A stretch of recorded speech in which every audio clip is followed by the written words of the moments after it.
Aló. Buenos días, querida iglesia. Vamos a ubicarnos en Romanos 1:21. Nos vamos a colocar sobre nuestros pies.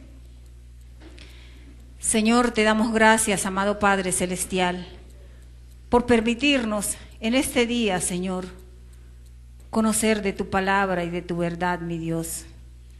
Te pido, Señor, que esta palabra sea dirigida por tu Santo Espíritu, Señor. Revélanos, Señor, esos secretos escondidos que tienes en tu palabra, mi Dios. Y permítenos, Señor, obedecerte con toda nuestra mente, con toda nuestra alma y con todo nuestro corazón, Señor. Hoy, amado Dios, te damos las gracias por darnos la vida y la oportunidad, Señor, de instruirnos, Dios mío, en tu palabra, Dios de la gloria.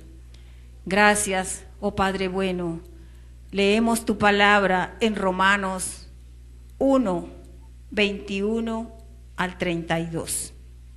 Y la leemos en el nombre del Padre, en la gracia del Hijo y en el poder de tu Santo Espíritu.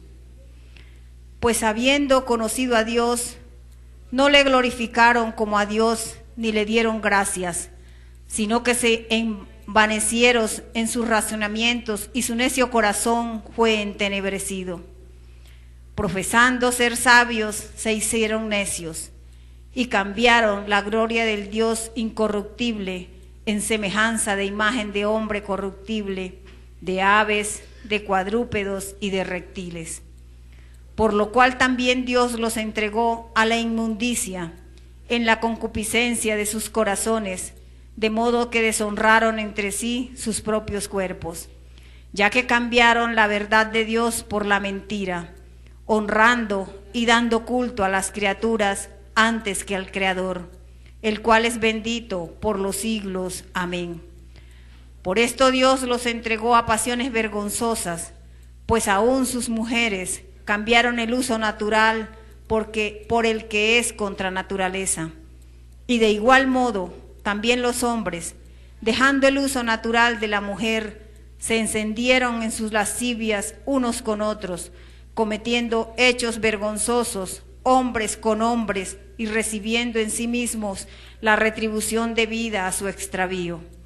Y como ellos no aprobaron tener en cuenta a Dios, Dios los entregó a una mente reprobada para hacer cosas que no convienen. Y estando atestados de toda injusticia, fornicación, perversidad, avaricia, maldad, llenos de envidia, homicidios, contiendas, engaños y malignidades, murmuradores, detractores, aborrecedores de Dios, injuriosos, soberbios, altivos, inventores de males, desobedientes a los padres, necios, desleales, sin afecto natural, implacables, sin misericordia, quienes habiendo entendido el juicio de Dios, que los que practican tales cosas son dignos de muerte, no solo las hacen, sino que también se complacen con las que lo practican. Amén y amén. Pedimos disculpas, el boletín salió con el nombre de la enseñanza del domingo pasado. Fue un error del sistema.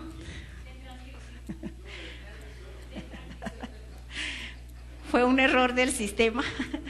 El título de hoy es El árbol de Navidad y su origen.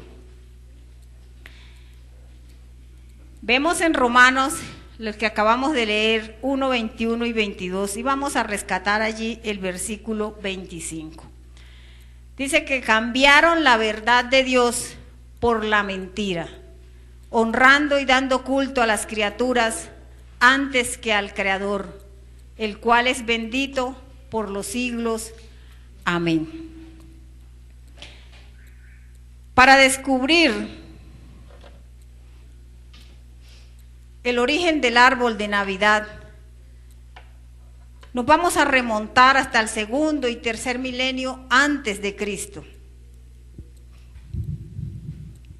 En aquella época, los pueblos indoeuropeos que se expandían por Europa y Asia celebraban el nacimiento del dios de la fertilidad, adornando un árbol perenne, y según coinciden los historiadores, este podría tener su origen en las celtas de Europa Central, quienes acostumbraban usar árboles para representar el nacimiento de Frey.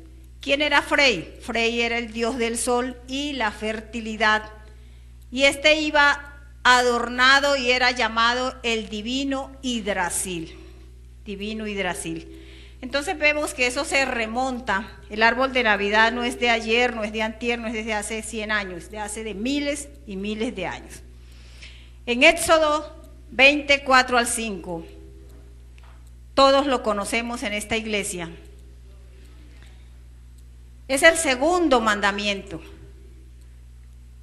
Fue lo que escribió el Señor con su dedo, y Él dice: no te harás imagen ni ninguna semejanza de lo que está arriba en los cielos, ni abajo en la tierra, ni en las aguas debajo de la tierra. No te inclinarás a ellas, ni las honrarás, porque yo soy Jehová tu Dios, fuerte, celoso, que visito la maldad de los padres sobre los hijos hasta la tercera y cuarta generación de los que me aborrecen. En ese versículo y en ese mandamiento, que todos lo sabemos, el Señor dice que no nos debemos hacer imágenes de nada, de ninguna cosa que está allá en el cielo ni la que está aquí en la tierra. Porque el Señor dice que Él es celoso y visita la maldad de lo que hacemos nosotros hasta la tercera y cuarta generación. Y en muchas ocasiones nos preguntamos, ¿por qué? ¿Por qué me pasa esto? ¿Por qué me pasa aquello? Y deberíamos mirar qué es lo que realmente nuestros abuelos, bisabuelos y tatarabuelos adoraban y ante quién se arrodillaron. Sin embargo, el cristianismo consideró que como el árbol era una tradición, aunque pagana, no podían desarraigarse tan fácilmente. Así que San Bonifacio, evangelizador de Alemania, en el año 1605, reemplazó uno de los árboles que representaba a estos dioses paganos. Entre ellos estaba Odín, por un pino para honrar al Dios cristiano. Miren cómo sutilmente engañaron y nos engañan aún en nuestros tiempos. Y allí tipificaban en ese árbol como el árbol del paraíso. Y en ese árbol colgaban las manzanas, simbolizando el árbol del conocimiento del bien y del mal. Y esas luces colocaban velas que representaban la luz de Jesucristo. Todo lo iban haciendo sutilmente para que el cristiano no se diera cuenta de lo que estaba realmente pasando. En Jeremías 10, 3 al 5, nos dice el Señor allí: porque las costumbres de los pueblos son vanidad, porque el leño del bosque cortaron, obra de mano de artífices, con buril, con plata y oro lo adornan, con clavos y martillo lo afirman, para que no se mueva. Derechos están como palmera y no hablan, son llevados porque no pueden andar. No tengáis temor de ellos, dice el Señor, porque ni pueden hacer mal ni para hacer bien tienen poder. Allí en Jeremías el Señor nos dice: estas costumbres son vanidad.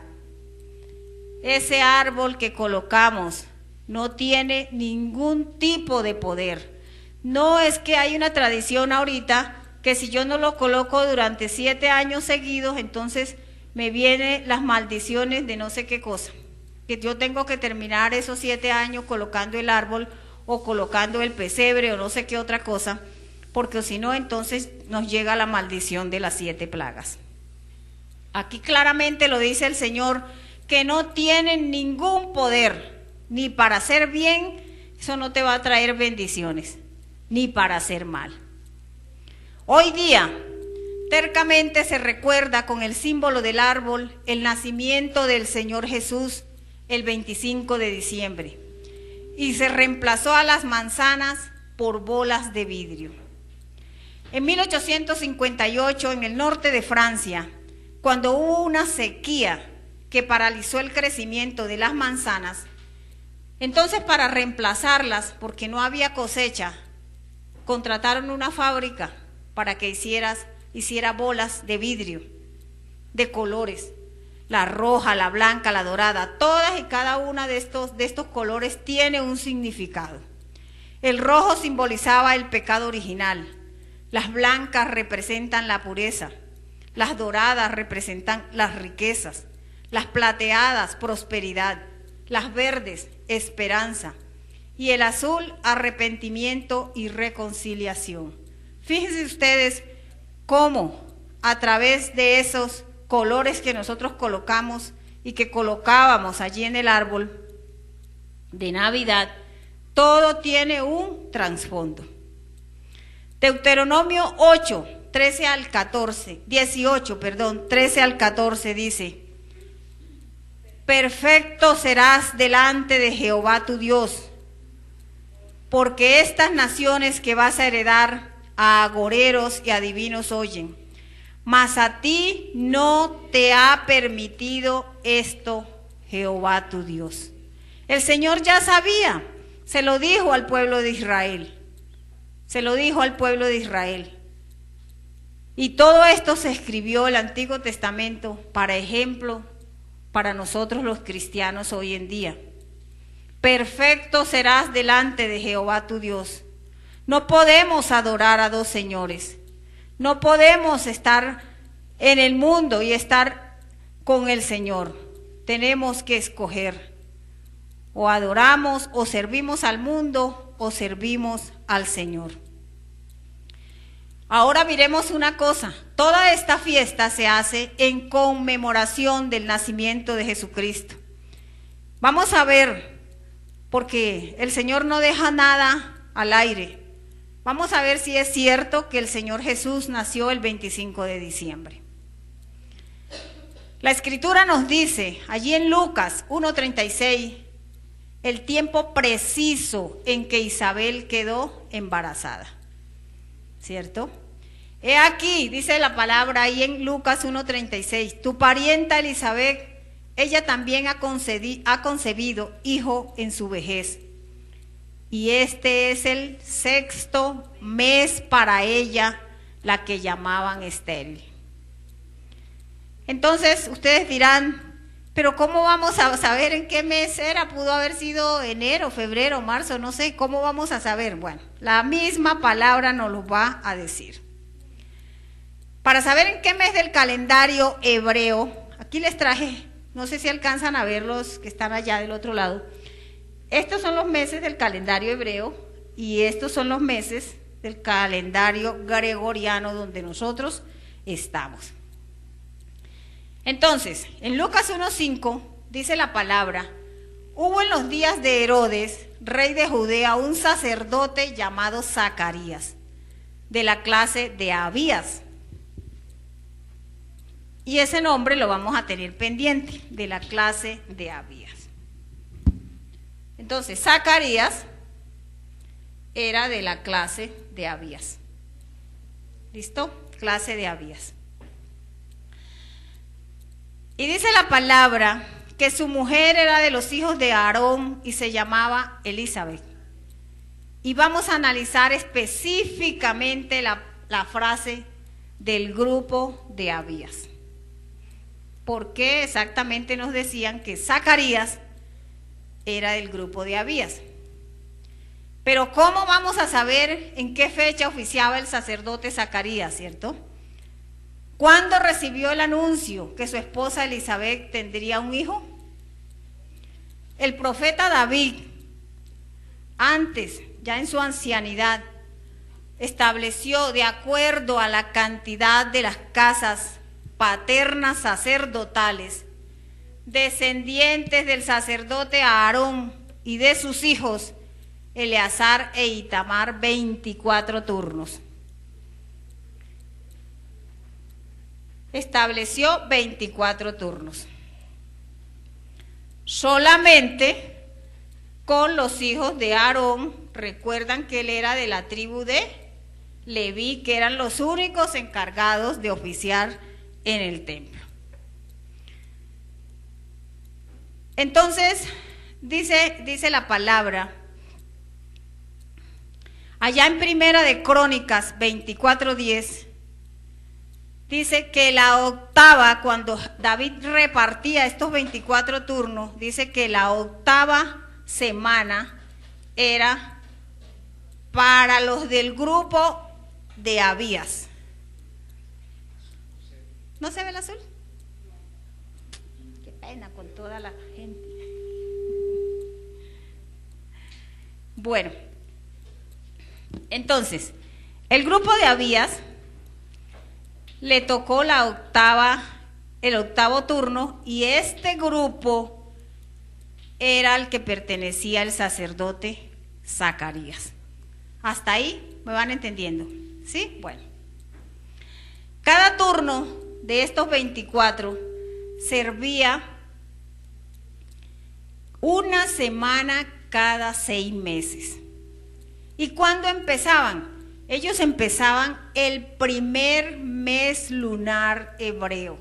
Y el primer mes lunar hebreo se llama Abib Nisan, que corresponde en nuestro calendario al mes de marzo y de abril. Ellos empezaban aquí la primera semana, como eran 8, pues había que contar los 7 primeros grupos, y en la octava semana iban los del grupo de Abías, que entre estos estaba el sacerdote Zacarías. El mes Nisan comenzaba entre 14 y 16 de marzo. A ese mes le sumamos las 7 semanas anteriores que servían los otros grupos para que llegara a la octava semana del sacerdote Zacarías. Más o menos correspondía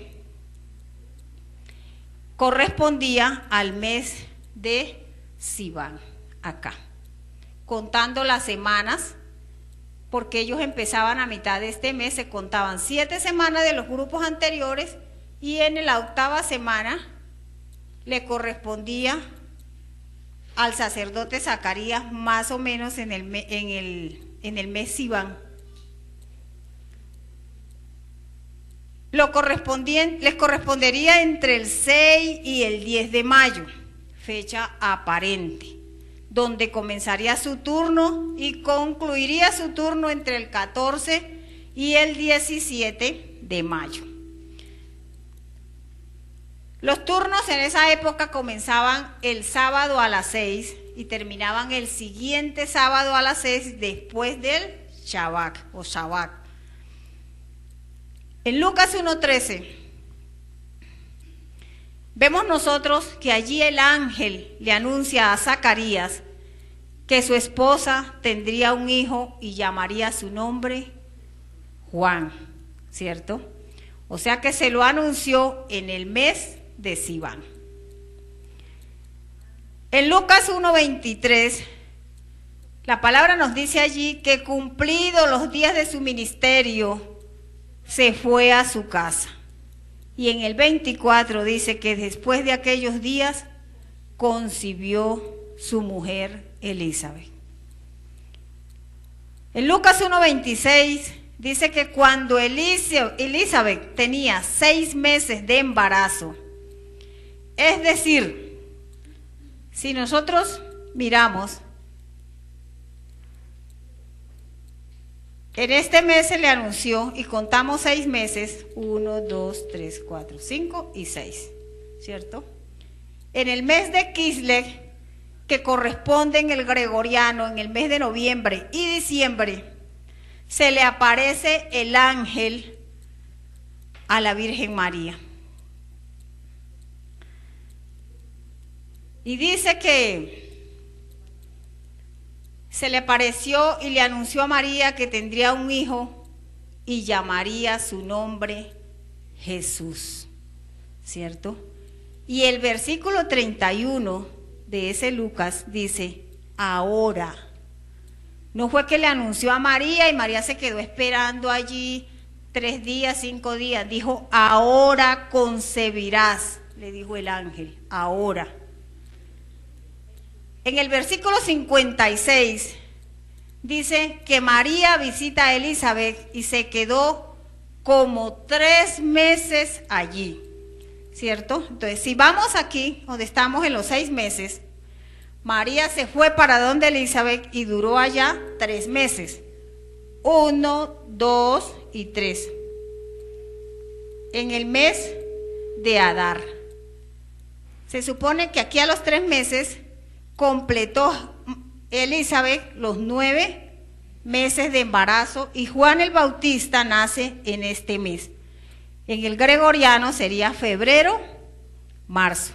Para esta época María iba a tener 3 meses de embarazo y le faltaban 6, ¿cierto? Entonces vamos a contar 6 meses después de 3. Ella se fue después de los 3 meses, aquí nació Juan, se fue María, entonces 3. ¿Qué? 4, 5, 6, 7, 8 y 9. Jesucristo nació en el mes de agosto, septiembre.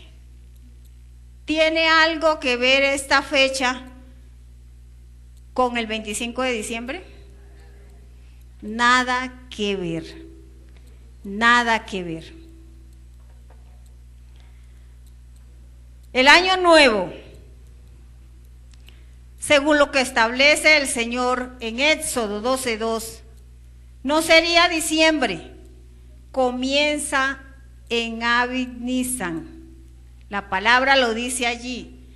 Este mes será el principio de los meses para vosotros.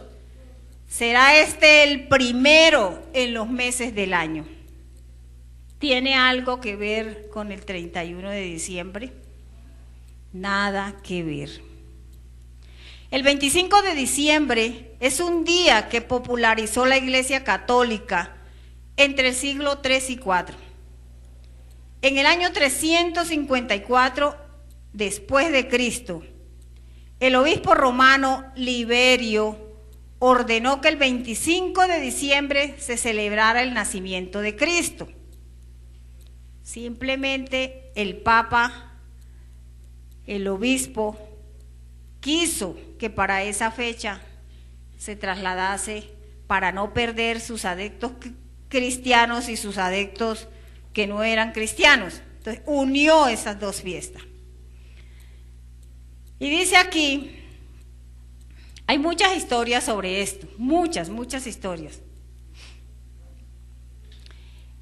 Él unió eso con el nacimiento de Frey, el dios del sol y de la fertilidad. Pero también la historia nos da otro dato. La costumbre de la temporada navideña, especialmente la de tener y adornar un árbol, provienen también de la fábula babilónica, la cual decía que Semiramis, que era la reina del imperio asirio y madre de Tamuz, afirmaba que una noche un árbol verde se desarrolló de un tronco muerto, el cual sería su esposo muerto, Nimrod. Había un tronco allí seco, muerto, y de allí nació una rama, y ella dijo que su esposo Nimrod, como él sí había sido bueno y la gente lo quería, entonces ella dijo que esa rama que salió era su esposo muerto, quien supuestamente, también esta misma reina de Asiria, dice que el esposo que se había muerto había revivido en la persona de su hijo Tamuz. Todo esto fomentó en ese pueblo costumbres idólatras, celebradas con rituales en unión con los egipcios, los romanos, etcétera, que adornaban los árboles con cerezas rojas durante la Saturnalia. ¿Qué es la Saturnalia? Es una fiesta pagana celebrada el 25 de diciembre. Y dice que esa fiesta, los hombres se vestían de mujeres, las mujeres se vestían de hombres, los esclavos se vestían de amos y los amos de esclavos.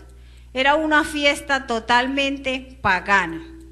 Allí se daban regalos los unos con los otros, celebraban días del tiempo, el cambio de tiempo, la agricultura, intercambiaban muchas cosas, entre esas pues los regalos, como ya les dije. En el siglo IV el cristianismo se estaba volviendo más prominente en la sociedad romana, así que fusionaron estas fiestas con el nacimiento de Cristo y los cristianos se adaptaron a estas fiestas, tal vez para el renacer de Cristo. El Papa Julio I fijó esta fecha como la Navidad.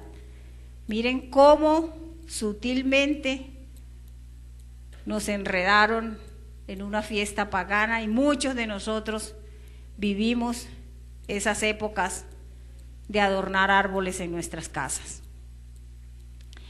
Colosenses 2:8 nos dice: mirad que nadie os engañe por medio de filosofías y huecas sutilezas, según las tradiciones de los hombres, conforme a los rudimentos del mundo y no según Cristo. ¿A cuántos están engañando todavía mediante esas tradiciones de los hombres?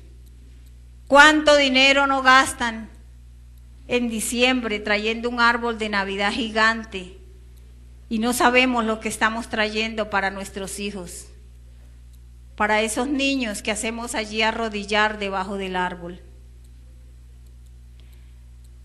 No ignoremos la palabra de Dios. No la podemos ignorar para quedar bien con nuestro círculo social, con nuestra familia. No podemos torcer la palabra para darle gusto a la sociedad donde estamos, para darle gusto a nuestra familia. Nosotros tenemos que andar y vivir de acuerdo a lo que dice la palabra, y Él dice que no debemos hacernos imágenes de nada es de nada. La mente de nosotros es ligera. La mente de nosotros puede alcanzar a imaginarse cualquier cosa, y por eso el Señor dice que el corazón del hombre es engañoso. Pero nosotros tenemos la roca, que es Cristo. Nosotros no podemos ser llevados de aquí para allá. Nosotros tenemos que confrontar con la palabra lo que nos dicen, lo que vemos. No ignoremos la palabra del Señor. Isaías 44, 14 al 15 dice: corta cedros y toma ciprés y encina y crecen entre los árboles del bosque. Planta pino que se críe con la lluvia. De él se sirve luego el hombre para quemar y toma de ellos para calentarse. Enciende también el horno y cuece panes. Hace además un dios y lo adora. Fabrica un ídolo y se arrodilla delante de él. Y diremos: pero ¿cómo nos arrodillamos si el árbol está allí? ¿Cuántos no colocan los regalos debajo del árbol de Navidad? Y el 24 hacemos arrodillar a nuestros hijos buscando el regalo debajo de ese árbol. Y miren lo que Leímos en Romanos 1, 21 al 32, todo lo que el Señor hace, todo lo que el Señor puede hacer cuando nosotros somos desobedientes, cuando cambiamos la verdad de Dios por la mentira. El Señor es justo, el Señor no castiga, el Señor es justo. El Señor le da a cada quien lo que se merece. Efesios 5, 14 al 17 dice la palabra: despiértate, tú que duermes, y levántate de los muertos, y te alumbrará Cristo. Mirad pues con diligencia cómo andéis, no como necios, sino como sabios, aprovechando bien el tiempo, porque los días son malos. Los días son malos, mis hermanos. Cada día estamos viviendo y tenemos la oportunidad de cambiar nuestro camino. Cada día tenemos la oportunidad de obedecer.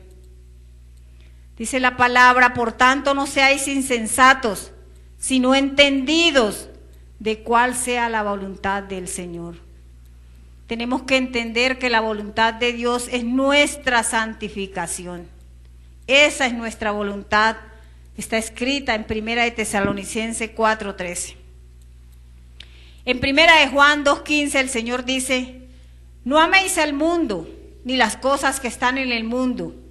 Si alguno ama el mundo, el amor del Padre no está en él. ¿Cómo vamos a cambiar nosotros el amor del Padre? Su misericordia, su bondad, su perdón. La sombra del Altísimo por la sombra de un árbol durante 5 días, un mes o qué sé yo.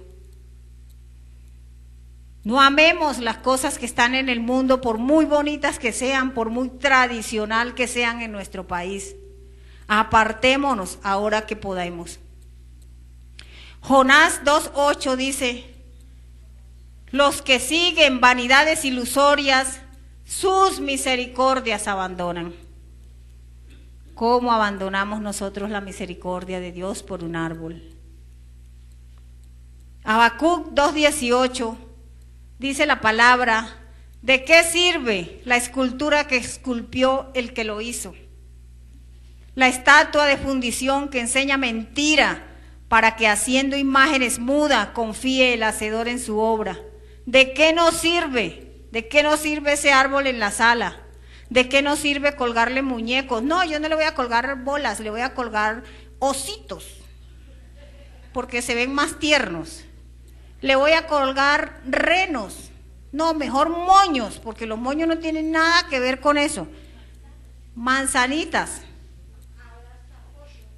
Y ahora entonces fotos. Imagínense, todavía la cosa se está poniendo peor.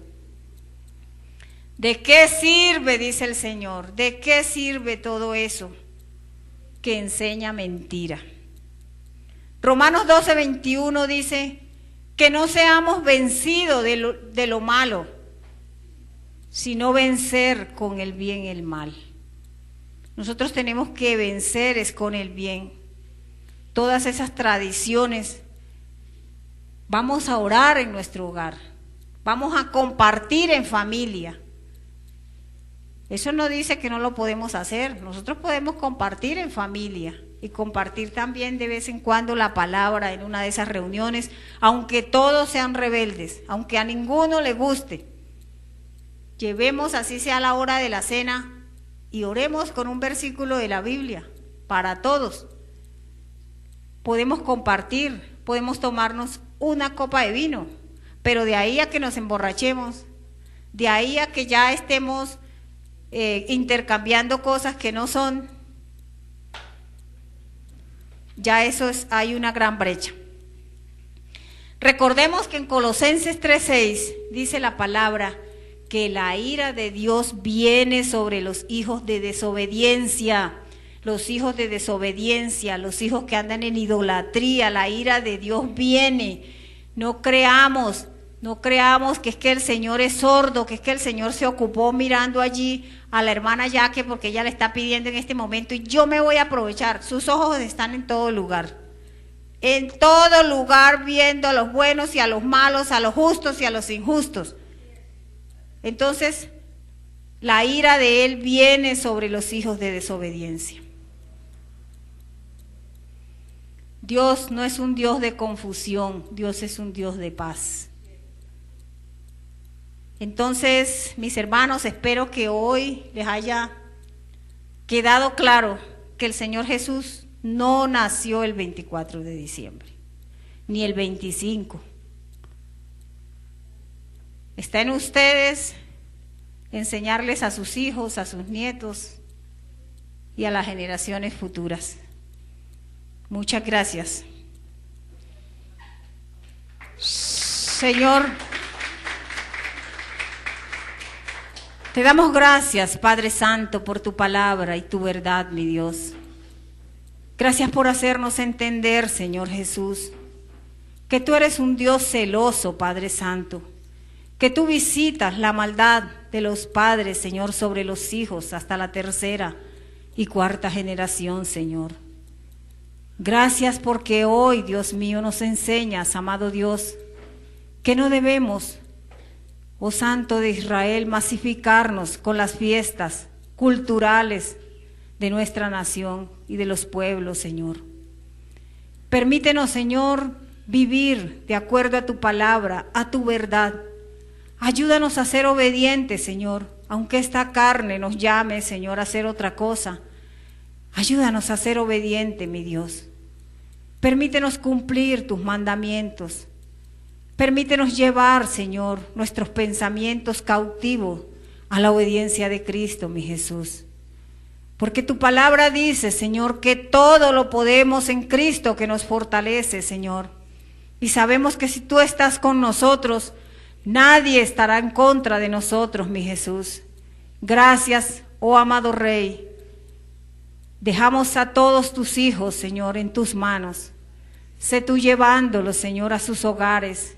Sé tú, Señor, recordando esta palabra, Dios mío, que nos diste hoy en sus corazones, amado Dios. Guárdalos en sus salidas y en sus entradas, Padre Santo. Gracias, mi Jesús, en el nombre tuyo oramos. Amén y amén y amén.